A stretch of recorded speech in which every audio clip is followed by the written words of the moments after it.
Bonjour, je m'appelle Mathieu Desrosiers, j'ai 25 ans. Je suis né à Bécomo. J'ai eu la chance de naître dans une famille chrétienne, une famille qui m'a enseigné les valeurs de la Bible, qui m'a enseigné les histoires de la Bible. J'ai fréquenté les églises avec mes parents jusqu'à l'âge de 15 ans, donc j'ai encore entendu parler de Dieu. J'ai même été à l'école chrétienne.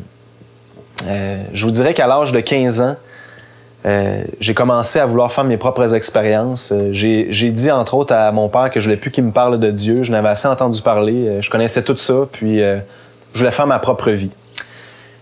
De 15 à 20 ans, j'ai commencé à m'intéresser beaucoup à la musique.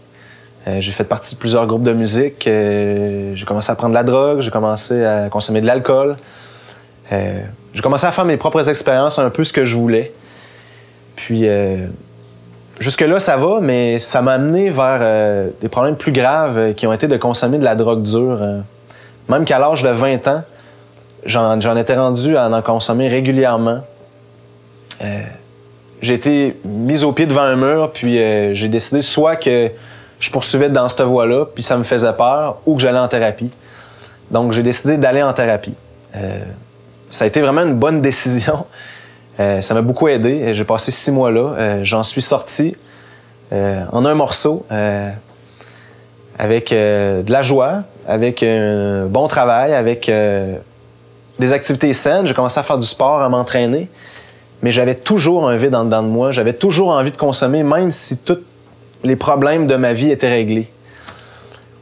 Donc, j'ai commencé à discuter avec mon père. Je suis revenu vers lui avec l'envie de discuter de Dieu. Lui, il était tout content. Puis, en discutant avec lui, ce qui m'a vraiment frappé, c'est que aux questions que je lui posais sur la Bible, sur Dieu, sur la vie, il me répondait Bible en main avec des versets. Puis ça m'a vraiment frappé. En voyant ça, j'ai commencé aussi à avoir des rencontres avec François Fréchette. Puis ça m'a vraiment beaucoup aidé. Je vous dirais qu'à travers ça, il m'a vraiment expliqué de A à Z pourquoi qu'on est sur la terre, pourquoi que la Bible existe, qu'est-ce que Jésus est venu faire sur la terre. À travers tout ça, ça allait un peu mieux, je me sentais en sécurité, mais j'ai encore eu d'autres chutes. J'ai eu entre autres une grosse rechute l'été 2005. Puis ça m'a amené à beaucoup avoir honte. J'ai consommé toute la nuit, j'ai pas dormi. Je suis pas rentré travailler le lendemain matin. J'ai pleuré toute la journée. Le soir, mon père est revenu de travailler. Il m'a vu comment que j'étais, puis il m'a invité à aller prier avec lui, puis François Fréchette, un bon ami à nous. Puis ils m'ont invité à prier tout simplement. Je savais pas quoi dire à Dieu, mais ça faisait un bout de temps que je comprenais quoi lui dire. Je l'ai juste mis en parole. J'ai juste dit que j'étais plus capable. J'ai dit, Seigneur, aide-moi.